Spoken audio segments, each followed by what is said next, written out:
Ladies and gentlemen, So crazy. that is so crazy. Miss Winter, okay, first of all, everybody in the chat, please give us some love. I appreciate y'all for sticking around through all the drama. Thank you to the loyal folks. Miss Yeah, Winter, you look beautiful. And thank you. man. Thank you so It's much. I'm okay. so I sorry. understand social media, especially with the life we live in now, you're trying to keep it to a bare minimum. Well, I actually have like a public figure Facebook page. I just don't keep a personal one anymore. I let that go.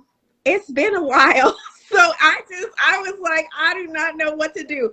I keep this fake one for Facebook Not the Marketplace. marketplace. Do you really buy things for the marketplace? Is it good? Okay.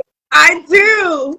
I really do. I love it so much. It's like um I call it modernized rummage selling, and I used to do it with my dad, Oh, so it's like a thing. So yes, I do Facebook Marketplace, but I do it under a fake name because people are weird. So I was like, oh man, I don't know what to do because I don't have a person like a personal yes, page. But everybody, anyway, we got it please done. throw a So bunch of hearts in the comment section and the emoji section and show Miss Winter. Now, let me get this together because I've seen a couple here and there and I want to be correct. Do you prefer just simply Winter? Because I did put, the Winter Harris and I seen some Winter Williams. Where we at? it's so if my legal last name is Harris, so we can say Winter. I don't care about titles, whatever. Okay. Simply Winter Harris. It's all good. Okay, I don't get awesome. into all And that, yes, but ladies and gentlemen, whatever. just to let y'all know, I appreciate this young lady's humility. I, follow her, so I see how she conducts herself, and I really appreciate how you are, especially in this era when people get a little bit of shine. They act like they just won a Grammy. You know what I'm saying? So I appreciate you. But I definitely first Thank you. let me do the introduction one more time. So I am JL Diamond. I am the author of Spirit of a Woman book. And Spirit of a Woman is poetry, it's graffiti art, and it's her stories about women who've either dealt with cancer, a widow, young and divorced, all things of that nature. And we've had a couple of people already on the show discuss it. And so when I saw your story, I was like, she would be amazing. And then the more I learned about you, I said, wait a minute, like that show like was not even a surface scratcher of who you are. So I was like, I want to dive into the parts that people are not tapping into. So I hope you enjoy this ride today, Miss Right. Winter. Oh my.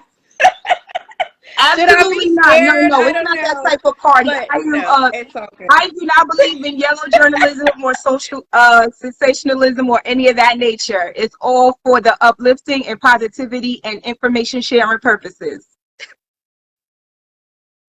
I don't mind. I'm a pretty open book. There's not too much I haven't Mm-hmm. shared, to be perfectly honest. So I'm kind of indifferent. I'm actually going to share this to my Facebook page because even though I'm kind of lazy about it, I do have a pretty nice Facebook following. I Oh, don't okay. hang No, out there that understood. much. Instagram is the place It's that everyone terrible. goes to. So, Yes, right, especially for people my that's age, and I don't want look, to man, tell my we about the age, same but age. Stop it.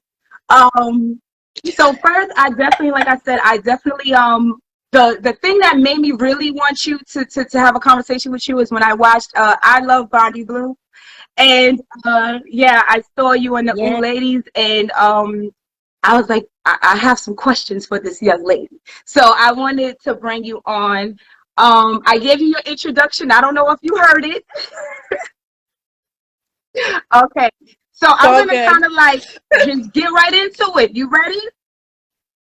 Okay. So first, I'm we got to ready. start from the semi beginning of your story, and that is the fact that you married at the age of 19. And not only did you marry at the age of Mhm. 19, you married at the age of 19 into a sports industry, which is It can be a lot at the age of 19, especially being a church girl, country girl background. So first, let me ask, Yeah. what made you get Well, married at 19? I don't know. I don't know. I have two adult children. I have one that's almost 19 and one that's almost 21. I could not imagine them coming to me and saying, "Hey, Ma, I want to get married." I would be like, "Have you lost your mind?" But a little context: I was born and raised in the South, and so where I grew up, it's actually very strange if you get married late. Like late is over 25, honestly. 30, you're an old maid. So it wasn't like it was uncommon. It's quite common. My Okay. mom actually got married at 19. My mom and dad were 19 and 20. So when we said, "Hey, we want to get married," it wasn't like they were shocked because they did it as well. The bigger issue is that we were still in college and trying to get our education, and we became parents right off the bat. So after we got married, a couple of months after that, I had our oldest. So I'm like, I don't know what made me. It just didn't seem too crazy. Like his parents got married at 20 and 23, I believe. And they've been married for like 30 something years. So, I mean, it's our families just didn't think it was strange. So I don't know. If I had to do it all over again, I wouldn't have done it, clearly. No. Oh gosh. Was it because of the lifestyle or because of just understanding what it takes to grow as a person? Just as a person. And I mean, the lifestyle wasn't there at 19. We literally got married as college students. He wasn't in the league yet. And I didn't even know anything about football, to be perfectly honest. I learned it by being married to him. We were honestly the first, he was actually the first player to be married in college. They had never dealt with a married college player. So that was very unique. So no, I wouldn't do it again. And we both were young. We both needed to grow up. There needed to be maturity. And quite frankly, knowing what we know now, I think we both would probably hands down say we probably would have chosen other people. We're very different. Very different. Very different. They say opposites attract though. But we co-parent. Yeah, but I mean opposite at 19. Like that opposite at 19 and opposite at 40, 41, right. Two totally different opposites, right? So yeah, I think you live and you learn. We actually are great co-parents. We don't have any drama, no issues. I mean, we go to games. Guys co-own a business together? No. Oh, okay. Because I saw something about a barber shop, and I was like, wait, I was like, she wanted to. Listen. Oh my gosh. So that was the crazy thing. So of course, okay, so with the show and everything. So I was a surprise. People did not know who I was, my role on the show, how much I was integrated into the show. Like all they kept hearing was Winter is coming. Winter, like who is this Winter? She's not on the cast photo. We don't know anything about her. At the time, a lot of the focus on the fourth couple was the Lions, who, subsequently didn't really show up on the show. So people were scrambling to figure out who I was. And so next thing you know, I'm getting hit up like crazy. Texts, DMs, girl, they got all these crazy stories out about you. So that's completely false. Like, what they did. Okay. Completely false. Like who owns it? Who is a barber? I thought he would have went into his second career, No. So it's funny, like he was an athlete. He retired from the NFL, but he actually got his college degree. He's a double major in IT and management. So being in this area, as soon as he retired from football, he had plenty of jobs to choose from. So he makes very, very good money. He's done very well for himself post, league, and he's in IT though. So I was like, where are we getting barbers? But what they did was kind of like threw a bunch of lies and mixed up a bunch of information with, between like what they thought they heard and what they believed they knew from it was just craziness. So we actually sent out a number of things to try to correct, but people never responded. So it's out there. It's just false. I mean, but no, we don't co-own anything but what these is kids. true, but what I do believe is true, that you were actually nominated for the Football Wife of the Month for all of your accolades. And you started a Christian magazine for women. Do you still do that? Mm-hmm. Oh. No, I do not. I did that for years. And yes, that is true. I was nominated for Off the Field Woman of the Month. I'm still connected with Off the Field because, I mean, it just is what it is. A lot of great connections and friendships through that organization. But I ran the magazine for years, but I ended up getting very ill, and I was hospitalized for a couple of weeks, and then subsequently went into non-chemotherapy treatment for that. And so I had to shut everything down. And so it's just something I kind of rolled out of. And quite frankly, it was just the timing, because that following year is when I actually filed for divorce. So I just had a lot going on. I was in grad school. I was like, oh, I cannot be all things to all people. Something got to give. But it did very well for the time that I had it open. You can still get the magazine issues.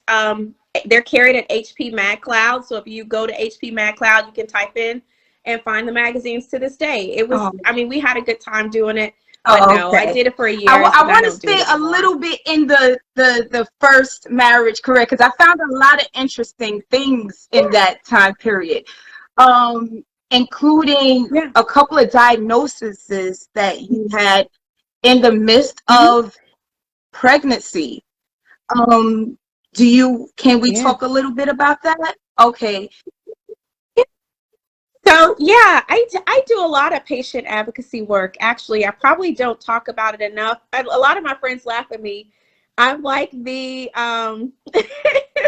the public figure who doesn't really promote herself all that much. But I just feel like your work speaks for itself. You don't have to always announce everything. But I do a lot of advocacy work. I work with the National March of Dimes organization. I've had 2 preemies, one at 35 weeks, one at 29, both spent time in the NICU. So I actually work with the National March of Dimes to promote infant loss awareness. I lost a child at about 28 weeks and buried her. So I deal with a lot of women who are going through loss, miscarriages. I've had a number of those. So I work with them quite frequently to just raise awareness. I did their first ever national commercial. Believe it or not, March of Dimes never had a national commercial, and my face is somewhere across this country on billboards. I do not want to know. I'm like, if y'all see me, don't snap no pictures. I do not want to know what I look like.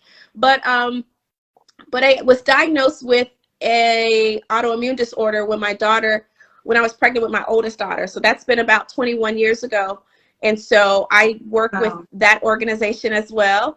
And I also was diagnosed with RA. Tell the people what RA is. 2013. Oh, so rheumatoid arthritis. And then I also have a form of IBD. And so I work with pharmaceutical companies. I'm actually leaving in a couple of weeks to do their Global Patient Week. I'll be one of their national not sponsors, but national patient advocates attending that meeting. So that'll be exciting. They're bringing in people from all over the world to attend. And I actually did one of their national campaigns as well. So they'll be hearing from me in a couple of weeks. What else? I do so much. I don't know. I'm busy with it. But I think what's the most beautiful thing about the diagnosis is that people will never know just looking at me. Yes. And I like to encourage people, to raise awareness, because minorities are the primary group that goes undiagnosed and untreated. And we need to make sure we're taking care of our health, because as long as you treat it early, a lot of these diagnoses don't have to hinder your day-to-day life. What are some signs that people make? Because, us folks, we will feel things and just brush it off. Absolutely. So what are some signs? Off the bat, pay attention to your energy. If you're fatigued more often than usual, it's one thing to work and be tired. It's another thing to just be tired all the time.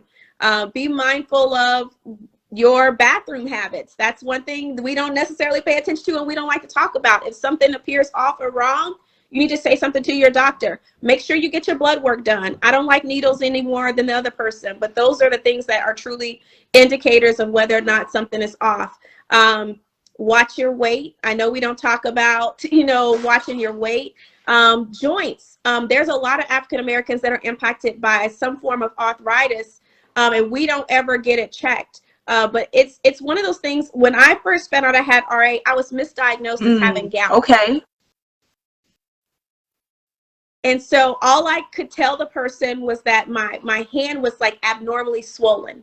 Like all of a sudden, I just got like a swollen hand. And You I'm was not talking like like a little bit of swollen hand, like it was like a clump. Yes. And so don't be afraid to get a second opinion. I knew something was wrong and gout just didn't make sense. And so I actually called another doctor who would take me in and did a workup. And she looked at my hand. She said, that is not gout. I would be willing to put money on the fact that you have RA or some form of it. And so she ran the test. Sure enough, my RA factor came back and it was through the roof. And so at that point, I was able to begin treatment. And so just looking at when you know something is off with your body, check on it. Don't put it off. Don't excuse it. Don't, say, oh, I'll work on it. I'll do better. I'll do this. Like, no, go get it checked out. The earlier you get it checked out, the better. I feel like because I got it checked out so early, I am able to have a quality of life that a lot of people don't have. My aunt has RA. It runs in our family. Actually, it's hereditary. Okay. And she's disabled from it. And so she was disabled by my age, actually.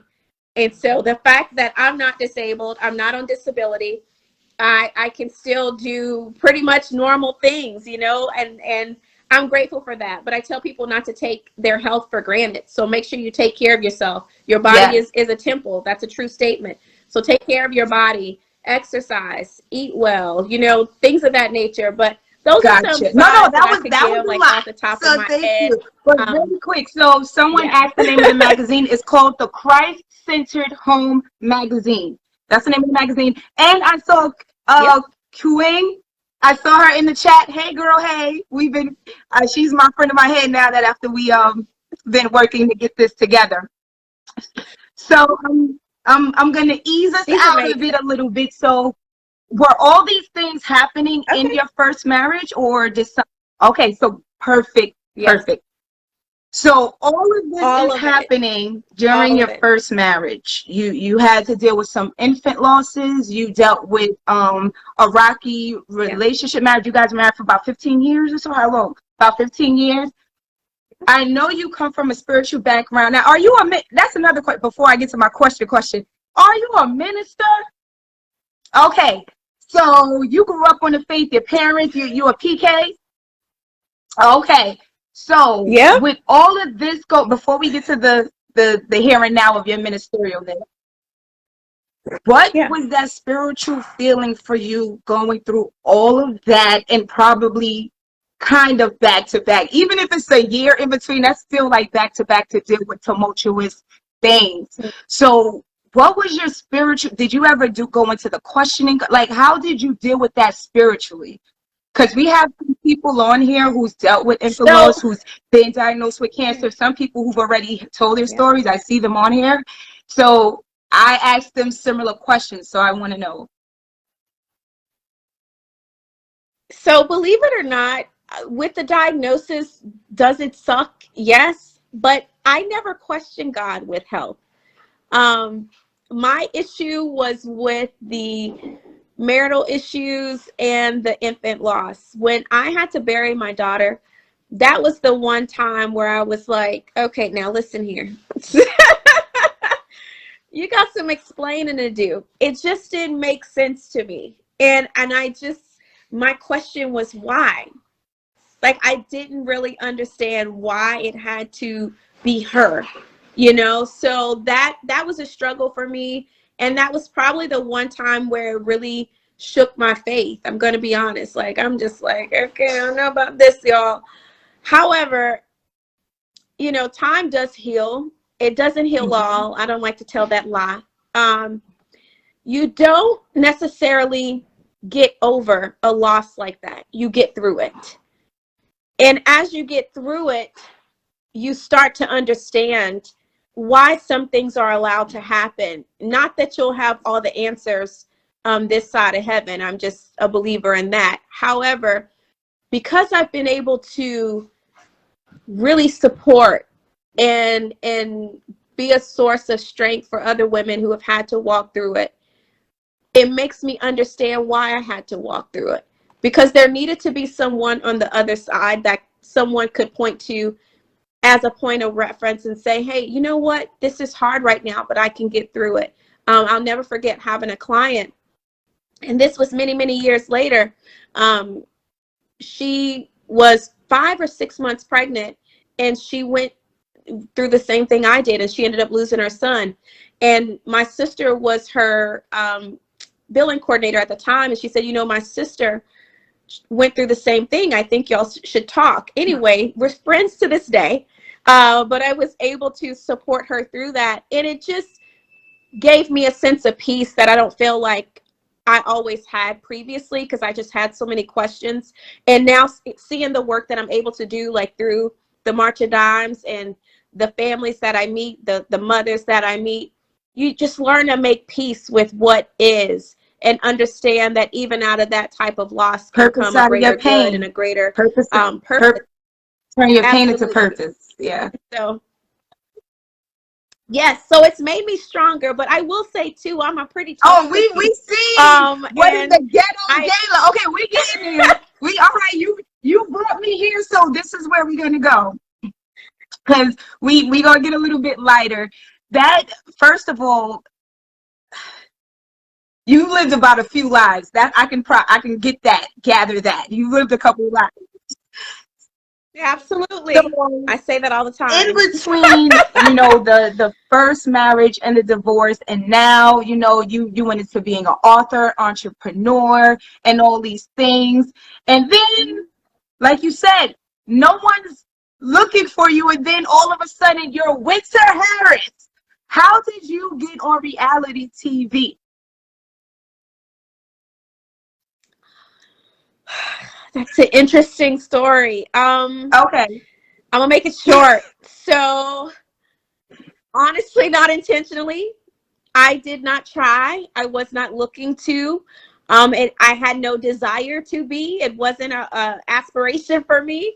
Always felt like I would be in media in some capacity. Personally, my aspirations were Baby Oprah and some form of Rachel Ray. Just gonna keep it $1.50. Or semi-homemade with Sandra Lee. Okay, like that's in my mind. It looks good.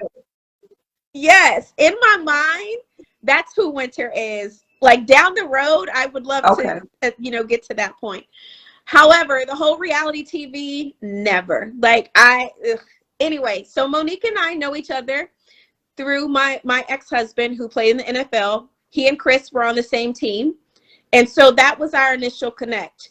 All these years later, when she finds out that I'm married again, she actually knew the person that I married.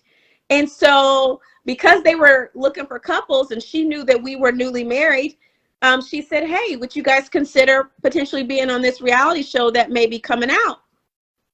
I talked to him about it. He was open to it. So we did 2 preliminary casting interviews, and we had actually made the cut to be one of the final couples. And so if you see my interview or podcast interview with Carlos King, he was like, more than likely we would have ended up the 4th couple. Just so happens stuff went down, and I actually called Monique and was like, so yeah, by the way, we're good. And I will catch you up on what's going on, because at the time I really didn't know what was going on. I didn't have kind of my finger on the pulse of it, and I was still trying to get through it. So I really just kind of let it go. We followed up a few months later so I could fill her in on everything that was going on. Nothing else. I don't hear anything else about the show until December, when there's preliminary, fillers going out there to the blogs that Love and Marriage DC is coming. I messaged Monique. I said, congratulations. I'm excited for you guys. I'll be tuning in. Nothing else. January rolls around. I get a message from her that says, hey, can we talk right quick? Sure, no problem. She was like, we have an issue. The person that was supposed to record this segment on the show can't make it. You're the only person I know that can fill in and do this. Are you open to it? And are you open to being filmed? Sure, no problem. I got you, boo. This is how I ended up on the show. There was no like, oh, I'm auditioning. Winter's trying to. No, it literally was supposed to be a one-time thing. I was supposed to be on there one time, do my little speech that y'all see in episode 1, and move on. It wasn't until after I filmed that particular scene that the executive producers and the one of the execs from the entertainment company, she was on site that night. Brent, our executive producer, was on site that night. They pulled me to the side and said, hey, are you open to filming more? And if you are, we would love to have you film again in a few days at the Tyler's anniversary party. I said, sure. I showed up and filmed a few days later. I did not know Carlos was on site. He pulled me to the back in the production room and said, hey, if you're interested, we'd love to add you to the show. Were you excited? The rest is really history. Or like, you were like, I don't know about this child. Like, I don't know what the church folk going to say because I'm going to be out here. I really didn't know what to think. For me personally at the time, I'm thinking this is a great time to share my story because at this point, my situation is about 7 months old. I haven't made an announcement on social media. As far as my people know, Winter is still married. Winter still got a whole husband. Nobody knows anything. And so it was just a way that I felt like I could be honest about my situation and really kind of be real about what was happening. I know we talk about reality TV being real, but my situation was real. And so I felt like if anybody was going to come on there and be authentic, I was going to bring my authentic self, my authentic situation, and just be Winter. And that's really what I went on there to do. Yeah, it wasn't nothing for any other reason. I didn't know what to expect, to be perfectly honest. So when I watched, when I was watching, just watching the reality, I already saw how this was going to play out. And it was like the more that it felt like a Mean Girl situation, but the more that was happening, the more I was like, go Winter. Like I was just Team Winter. So that's why I was more on your journey. And then that infamous, you better sign my divorce papers. I'm gonna need you to sing it one time because the people don't know that you got a voice too. And this song is on iTunes, right? Right. It's everywhere. It's been released everywhere. You can get it. I say you can use it as a TikTok reel. So anyone who is going through a divorce, she has written the anthem called Sign My Papers, okay? And if you don't know, if you've been under a rock and didn't watch Love and Marriage DC, on the show, she discussed her divorce to her second husband, right? Kevin. So, yes. How did you feel? Okay, let me break this up. You said that you kind of had, I'm paraphrasing what you said, but you said you had church blinders on, in a sense, with him. This gets discussed a lot with women, young women especially, that a lot of times if you're a woman of God, you assume because a man is in the church that he must be a man of God and he's going to act accordingly. And even if he has flaws and imperfections, it's still in a sense of, we can work with this type of energy.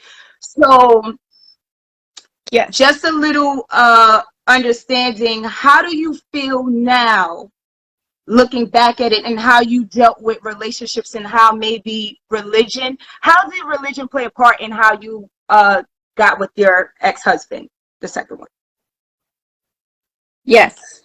I say probably the simplest way I can explain it is that sometimes we're so spiritually minded, we're no common sense good. Say that one more time, because I believe really mixing the natural with the spiritual when it comes to applications for life. Absolutely. We're so spiritually minded, we're no common sense good. And in that particular season of my life, I was very ministry focused. I had just came into the ministry, everything was Jesus, Jesus, you know what I mean? Like I was Bible thumping and just so consumed in a sense. And that's not a bad thing. However, when we talk about making a decision to spend and do life with a person, you ain't Bible thumping 24 hours a day. You know, what is that person like, you know, to live with? What is that person like to do life with? And there was so much covered up in the spiritual, and things were moved so fast. Like that's another thing. We also preach, you know, oh, it ain't God if it ain't moving quickly. Like what? Relationships are not, love was never meant to be rushed. And so relationships shouldn't be rushed. We need to take our time, especially when we talk about forever.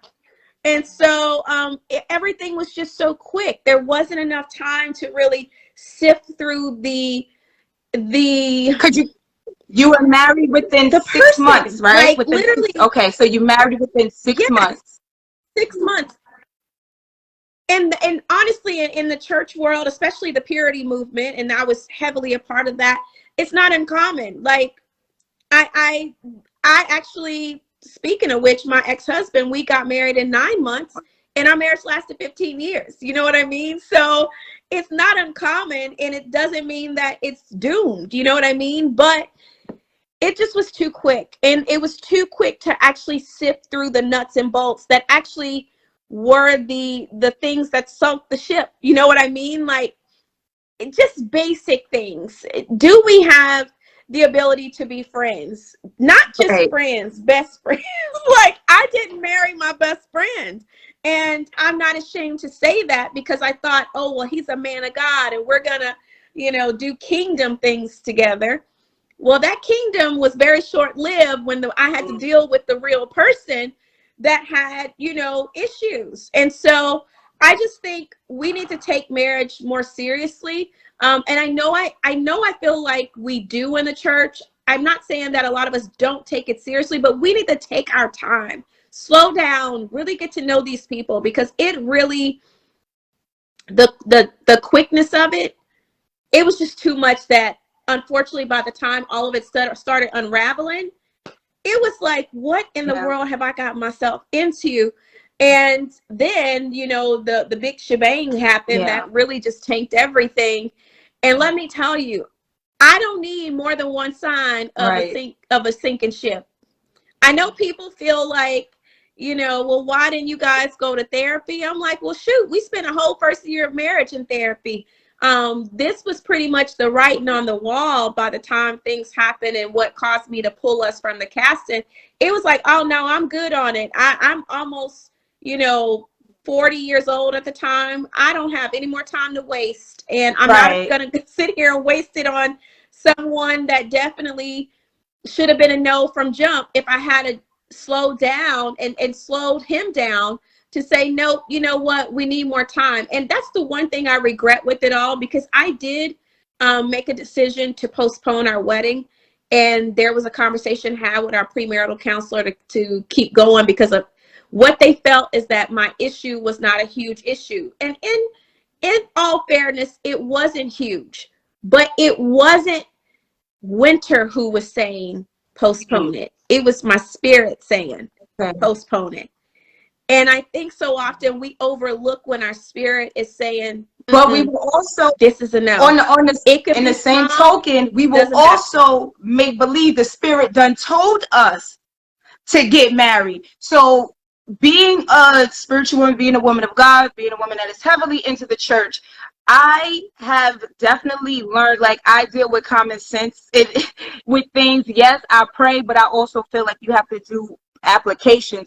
So I, you know, would like young women or older women, any woman, or any man who's listening, be careful if you are really imprinting what you want into and inserting God's name in it.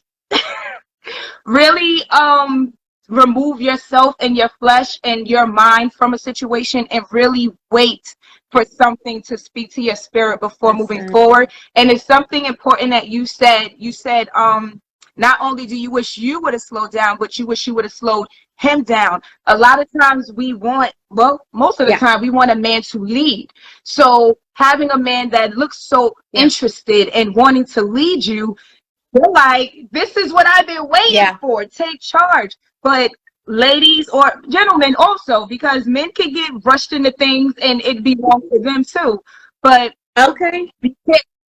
check motives and move at your own pace. Check motives. Move at your pace. Yes. Love, if it's real love, time won't diminish that. And we're so afraid of time. I teach this in my mentorship community. Time works for us, not against us. We're so afraid of time, but it actually works for us, not against us, especially in relationships. That is the biggest, like, I don't fear time anymore. I don't care if it takes us 2 years to figure it out, that if whether or not we're for, then it take 2 years, you know, but I don't know. I've learned a lot and I've grown up a lot, and I feel Do you think the show helped you grow up a lot? Because you said you wanted to go on the show because you're like, oh, I got a story to tell and I want to embrace it. But then you get on the show and it can come across as your vulnerability was somewhat exploited, because as much as they wanted to get at Winter, Winter was the show. But Winter being the show now also means you're gonna it's you know, good and bad. So now the very thing that you went on there to show awareness is, did you feel like, was it worth it for you? Do you feel like the way it was handled, any things you regret when it came to sharing your story on a national platform? No. No. Are there some things I would have done differently? Absolutely. But I'm a rookie. It's first time ever on reality TV. You're not going to get everything right. Yeah. You're not going to say everything right. How I responded in a lot of situations is how Winter would have responded. That sassiness and them quick-witted comebacks. What? Oh, that's a charade. That's me. That's a charade. Look, we're not going to do She by Charade right now. But you think we gonna let her live, but I'm just saying, like, it was me. Like, I feel like I probably would have been a little bit more practiced if I knew what I was walking into. I just didn't. Do I hate that some things got misconstrued? Yeah, but I'm grateful that I told my story. I really, really am. And I'm grateful that I told it like I did. I see what I know what you're getting at. I got you. You need witnesses. Now, did being a minister cause any friction with being on reality TV? Your cognizance about how you wanted to be portrayed? Any thing you held back because you're a minister? Did people see you and were like, you're not a woman of God, look at how you were behaving, and that's so secular, why would you go on a show like that? How, as a minister, do you even feel like you need to justify that while being a spiritual leader? Oh, yeah. You get the saints that always have something to say. I call them super saints. You get the super saints that have their opinions. However, I maintain that you cannot be a light amongst other light. You're meant to be a light in darkness. And so there's that. What better way to get your message out there? I didn't put myself here. It just sort of worked out that way, which I believe that all things happen for a reason. And so even what some people may count as a negative, I've already seen God use it for my good. So yeah, all things work together. So I'm okay with it. So yeah, there is negative that comes with it, but I made a lot of choices, like not cussing people out, because let me tell you what, were people deserving of a good cuss? Absolutely. On more than one occasion. It could have got real ugly if I did not have the Holy Spirit dwelling on the inside of me, y'all. Y'all better be glad that all I had was them one-liners, because let me tell you, it took all I had sometime not to reach back into my days of where the Lord was not my God. And, you know, trust me, I'm still a work in progress. Thank God nothing has happened to bring it back out, but I know what you're talking about. Everybody's a work in progress. Let's start there. But I feel like what I hear most consistently is that people felt like I was classy, they felt like I was shady, and they felt like I didn't overdo it. You know what I mean? Mm-hmm. In the negative situations, but I was authentically myself. And I Okay. can actually be at peace with that. And so, regardless of who has an opinion on what they feel like I should and shouldn't have done, these things are edited to the gods. Okay. Like, you don't get a choice in how you're portrayed, you don't get a choice in audience feedback. I'm quite sure, you know, my castmates couldn't have predicted that how the fans would have felt about We me. saw I mean, that I'm they did. And they sure a thought lot it of actually people that felt they were like going to throw enough shade for you to get pushed to the side, but it just elevated because you know the Lord made your enemies the footstool. Just saying. it just didn't work out that way. So, you know, we take the good with the bad. I do feel like this is just the beginning. I don't even think I've scratched the Awesome. surface, See, but um it's how all have you good. used I this take it in learning? stride. Well, how have you used this experience as a learning tool for your children? Because you have two daughters and two boys, or two girls, two boys. So, Yeah, and when we did two see a girls, little bit of boys. them, so intelligent. We all love to see it. All look, everyone was saying that. But how have you used this Yeah. experience to, or just your life experiences, to be a tool for your children? I honestly encourage my kids to be themselves. And I think the audience got a chance to see like who they are. You know, I would love to have them show more if I'm to come back. Oh I don't yes, know. We don't that's know my anything mom. Say yet, hi to so my I can't even. mom. I don't know. Hi, Mom. I don't know yet. Unfortunately, I don't know anything yet, Miss Smith. So I don't know. As soon as I know, I'll let you guys know How do one they way feel or the about you other. being on the show? Whether I come back or whether I don't. Your children. They listen. My kids are 1,000% on board, and my youngest daughter was like, "I just want my 3 minutes of We fame." just three. Tell it it's 5 or 15. Don't shortchange yourself. 5 or 15. Said three. She, you know, they all got to do at least one scene. My older two did two scenes. The other scene didn't make it, Okay. unfortunately, with the younger two. But my two older kids, their first scene got picked up, but the second one, they were all together, it did not. But yeah, they Aw. are cool as ice, and they are so excited about filming. We filmed a lot. You know, we kind of started to realize very quickly that they were going to run my storyline as pretty much one of The the main. main The storylines, main. I want to if say, not don't the be humble main right now. storyline. And yeah, so we were filming, you know, sometimes 3 and 4 times a week, sometimes twice a day. Those are long days. Sometimes I would be in hair and makeup at 6 o'clock in the morning, and I wouldn't wrap until 9, 10 o'clock at night. I mean, that's how much I was filming. Like, I was filming a lot. There are so many Yeah. scenes that we filmed that did not get shown. Um, but it's a lot of work. But they were good sports about it. Sometimes we would have, you know, 20 people in our house because they have all these cameramen and they, you know, occupy the downs. It was a whole thing, but they were excited about it. Yeah. They're solid kids. I can honestly say I'm very blessed and fortunate. We don't have any, you know, craziness. They're all very smart. Our two older kids are in college right now, and our two younger ones are doing well in school, and they're just really solid human beings. People keep saying I need to have my own show, and maybe that comes down the You're road, but sowing seeds right sometimes I now. feel You're like my sowing own seeds. life is its own. You know, Yeah, are you?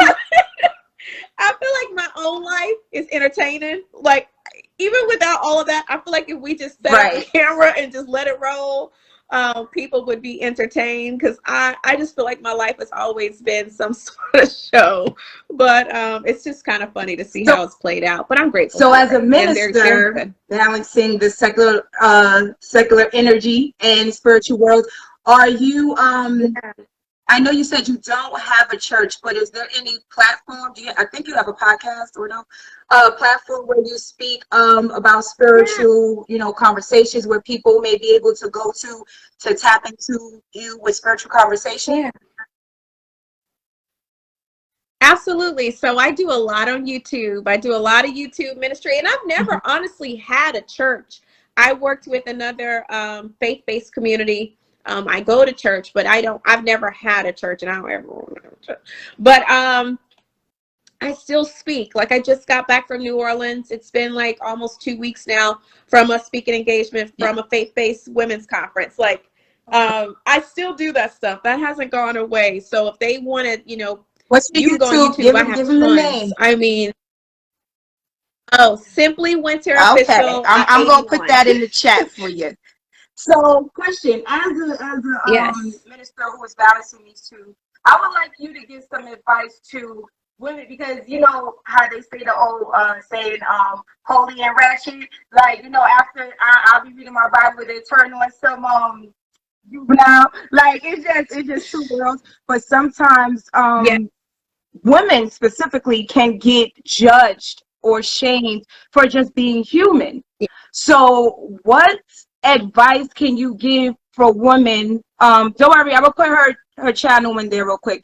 What advice can you give for women who are women of God, who believe these things, and just still like to enjoy life in a certain capacity, but are fearing that they may get judged because they're not, quote unquote, I guess, for lack of better terminology, holy rolling? I don't know, because they're like, you got one foot in the world and one foot in the church, and how do you listen to secular music? And women can struggle with that. So what advice do you have for women that just want to be, I love God, but I love turning up too a little bit? Whom the sun sets free is free indeed. Simple as that. We complicate this way too much. That is one of the things I feel like I've talked to so many women about. It's one of the things I talk about in my community. I run a mentorship community for women of faith, and we talk about this freedom because I've never seen more free people be bound. It's ridiculous. And we have to really at some point take inventory of what we're really selling to the world. What exactly are we really selling? What exactly are we selling that proves that we are free? That proves that we are living an abundant life. I've seen more broke, busted, and disgusted free people. Make it make sense. And so I literally teach ladies, listen, whom the sun sets free is free indeed. If you wouldn't do it in front of Jesus, then don't do it. It's that simple. Like, make it simple. We don't have to make everything so complicated. But also, we are meant to enjoy this life because we only get one life to enjoy it. I don't want to get to heaven and God asked me, well, why didn't you enjoy life more? You could have actually did this, this, and this. And you put all these stipulations on yourself. And I make this joke, but I often say to super saints, y'all gonna look real foolish when the main people you judge are sitting right next. Your neighbor, your mansion neighbor is gonna be the person you judged. The person you felt like was doing too much. The person you felt like, wasn't dressed enough, clothed up enough. They didn't talk right. They cussed too. What are you gonna do when they're your neighbor? Better yet, what would you do if your neighbor that you judged made it, and at the gates he said, I know you not? Not that I know you not. Depart from me. It's real. Yes. And a lot of that is gonna be because we judged. How about being an example? How about praying for the person? I actually just posted this on my Facebook page. Actually, I like to write because I'm a writer. So sometimes when I'm thinking and I'm processing, I'll just write a post. My friends call them Facebook monologues, but whatever. I get it out. And so I was sharing that it was just on my heart. Like, we are so awful. And I understand why the world doesn't want what we sell. I literally get it. I said, how often do we actually think to pray first before we judge? And social media has made us comfortable with not only judging, but judging publicly. And we want to say we're holding people accountable. Well, I'm sorry, you can't hold Beyonce accountable. I was going to ask you about that, church girl, Beyonce. But you already said it. We good. You can't. Accountability comes through relationship. So you're just bumping your Ooh. gums for clout. And because your motive is wrong, guess who's Ooh. actually in the Talk wrong? about it. So it's just, we really have to check our motives. We can't claim to say, oh, no, we're just more filled, we're more saved, we have more. No, you're just more churchy. You're just more religious. You're just more stiff-necked, and you're just more capable of standing before them and getting turned away. And I feel sorry for people like that, because unfortunately religion has made them believe that they are actually on the straight and narrow. When honestly the straight and narrow would be to love thy neighbor as thyself. It doesn't say what kind of neighbor they should be. It doesn't say a neighbor that looks just like us, that worships like us, that believes the same God as us. It says neighbor. What if your neighbor is Muslim? What if your neighbor is rich? You talking. And I'm here for saying. all of that, because we're definitely I'm that last line, because people want to love a neighbor that they're comfortable with. So that last line, exactly, that was something right there. Bumping your gums for clout. Jeremy said that's another song. Bumping your gums for clout. I'm here for it. I hear it in my head already. Bumping your gums for clout. Bumping your gums. No, but it's true. It's too much of that. It just gets old. You know, at the end of the day, it's like, come on. I feel like you get more bees with honey. And at the end of the day, people aren't going to remember my criticism, but they will remember my love. One more time. Say that one more time. Really with that. People will not remember my criticism, but they will remember my love. I love that. You seem like I don't know what you were like before, but for some reason I feel like I feel the growth. And I just want to know, what advice would you give your younger self? Oh man. Live out loud. Live out loud. Stop hiding. Stop living life to please other people. Stop accommodating people's perception of who you are and who they think you should be. And live out loud. I feel like I've spent a lot of my life hiding. Hiding behind religion, hiding behind being a mom, hiding behind being somebody's wife. I feel like for the first time in Winter's life, Winter is standing on her own 2 feet.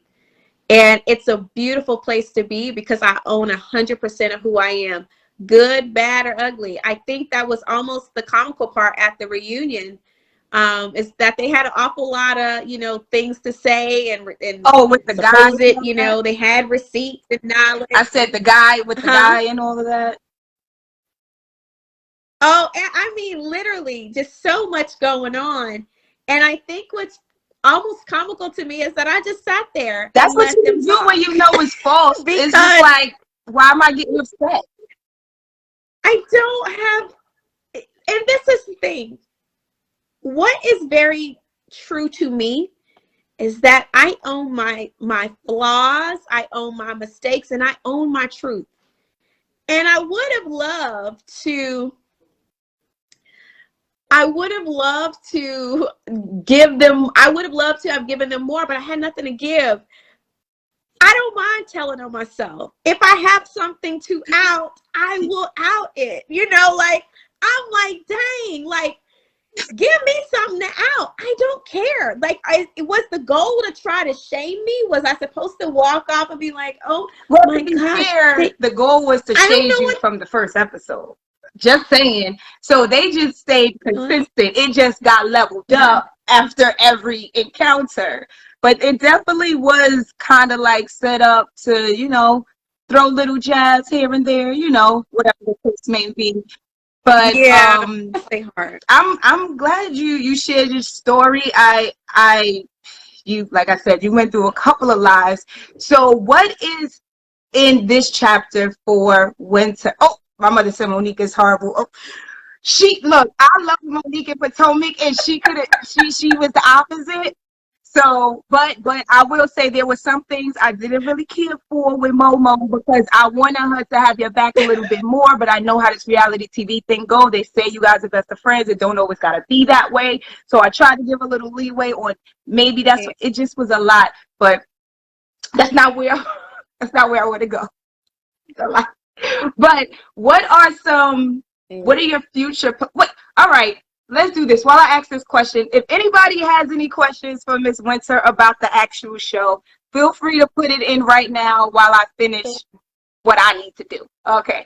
So what are the future plans? What do you have going on? I know you opened up your little luxuries, not little, because they said that's a little micro, I don't know, but I don't want to say little, but you opened up your luxury boutique on Instagram. So talk about what you got going on, where people can find you, what you got going on next, booking, dates, shows. I feel like I have a lot going on. Oh gosh. So I did open my online luxury resale boutique. And so if you go to simplywinter.com, you can have access to that boutique. I have been, listen, I just want to say thank you for people that may be following me from my page. A lot of them have known. Thank you guys for supporting me. We have been consistently shipping every week. And y'all are helping to get this stuff sold. So I'm so incredibly excited. And just grateful for the support. You can also shop my site for books and courses and merchandise. I definitely have all of that to offer like any other influencer would. I have events coming up. My winter retreat. I have a Queen's Table mentorship community. So that is a monthly membership community where I personally support and mentor women from all walks of life.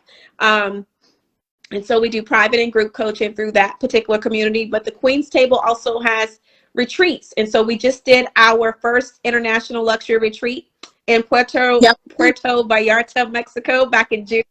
We had 25 ladies at that. And then back in December, we had our domestic retreat. And I actually hosted that in the DMV. So we have another domestic retreat coming in December. So if you'd like to attend that, we'd love to have you. Registration is available on my website. And then if you like to travel with us, definitely go to my website and book your spot. What's your website? I'm typing as you're talking. Simplywinter.com. So it's simple, simplywinter.com. And so if you'd love to travel abroad, we'd love to have you. We're going to Jamaica in June of 2023. And so we're just excited. It's growing, and we hope to have sponsors in this year just to make it bigger and better and more luxurious. I also do YouTube. Your YouTube is Twitter, Simplywinter Facebook, 81, right? TikTok. YouTube is Simplywinter 81, correct? Yeah, I don't know what the 81 is about or whatever. Your year. It's the year of my birth, but still, it's still weird. I don't know why I went with 81, but whatever. So what it is. What else? I plan to travel. I am a pink carpet correspondent for women in professional sports coming up in October. That's congratulations. Exciting. So I'll be interviewing. I know that's a pretty big deal, so that's exciting. And then I'm working on another book. Number 9. You guys know this is book number 9. When that is out. Okay. This will be book number 9. Book number 9 is on the way, so I'm excited about that. And I'm excited. I feel like more media opportunities will come. I've been very busy on the interview circuit. Let me tell you, I don't even know what interview this is. Maybe QN could let us know because she's been booking all of them. We've been booked and busy. She's getting about 15 in one day. It's a lot. So yeah, other than that, I probably just really enjoy. I feel like this is the time to enjoy. I feel like once I got the divorce behind me, it was like, yes. And thankfully it wasn't. I feel like people are like, oh, I'm so sorry. I'm like, first of all, don't apologize. We were set free.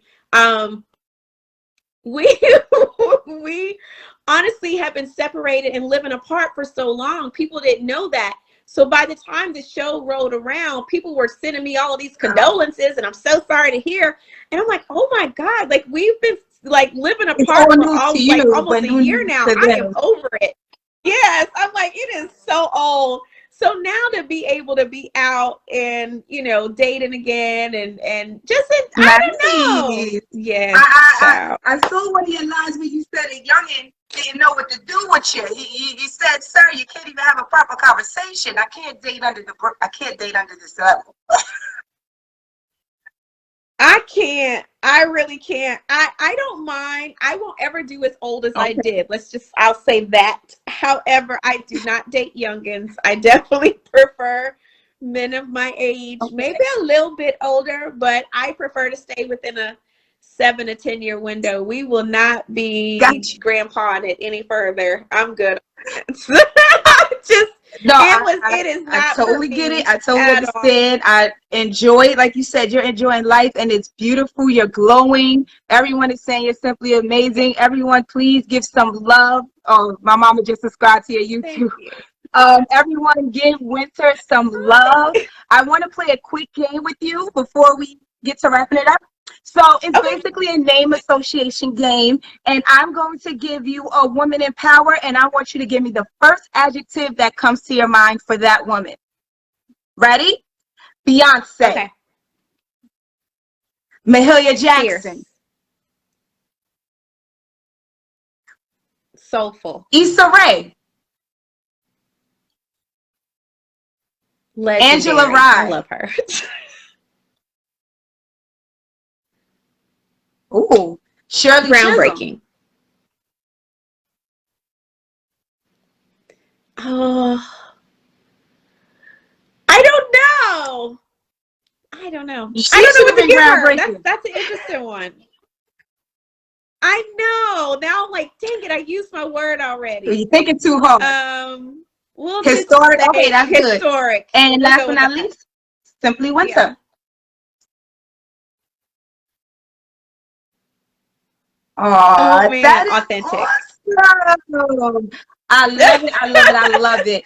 We'll Thank go with you that. for joining us. Before I let you go, I usually end with a poem and I end with a giveaway. So, ladies and gentlemen, pay attention because again, we're giving away free merch.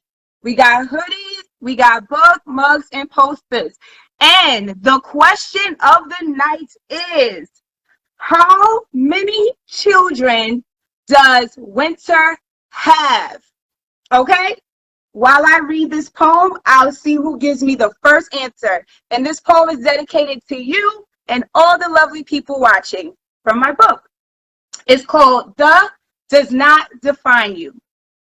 The abortion, the rape, the molestation, the inability to have children, the checkered past of sexual indiscretion, the silence, the loudness, the darkness, the abandonment, the disregard for your feelings, the betrayal, the abuse, the miscarriage, the tears cried alone, the cheating, the divorce, the addiction, the painful secrets, the solitude. 2, the journey. 2, self-love. 2, forgiveness. 2, boundaries. 2, confronting the pain. 2, vulnerability. 2, smiling. 2, laughing. 2, conquering the trauma. 2, grace for yourself. 2, finding self-worth. 2, loving freely. 2, finding your tribe. 2, telling your story. 2, finding your voice. 2, acceptance. You are not what you went through. You can take control of your story. The does not define you. Thank you. All right, I let's love that. see who That's got beautiful. this answer first. All right, I see. Oh, everybody got the 4s. Okay. Tia, no. Oh Lord, you know I have some great people who listen, but it's always the same people that win first, and I can't. I have to go with who's Robbie Robinson. I gotta go with Robbie Robinson. The rest of the people had the answer, but Robbie Robinson is the first person that got it that never won. So Robbie Robinson, you have won yourself some free Spirit of a Woman merch. So I'm going to reach out to you offline so I can get that to you. Miss Winter, do you have any last words that you want to give to the people? Well, honestly, thank you for having me. I'm always honored to be on other people's platforms. So thank you for giving me the opportunity. I hope you guys have heard something that maybe encouraged you and maybe gave you food for thought. And hopefully I deposited a little bit of sunshine that helps you continue to spread light with those that you love and those that you don't know. So that's really all. I hope you guys connect with me on my other platforms, and yeah, Yes, I'm thank you excited. for Thank you so being much for here. having me. And of course, you guys know if you guys want to reach out to me, you could go to my website, design2create.org. That's the number 2, create.org. And follow me on IG at I am JL Domond, like my Facebook. And as always, get Spirit of a Woman. It's your time to inspire, ladies and gentlemen. Thank you, Winter, and you have an amazing night queuing. Thank you, everyone that tuned in from your platform, from my platform. We appreciate it all for this awesome interview. And the devil was a liar because you had a great story to tell, and he was trying to stop it. But we pushed through and we made it here. Yeah. We got it together. So you enjoy the rest of your evening, and I'll see you on social media or on my TV screen if you come back. But Yes, I feel ma'am. like you'll definitely be back. Bye, guys.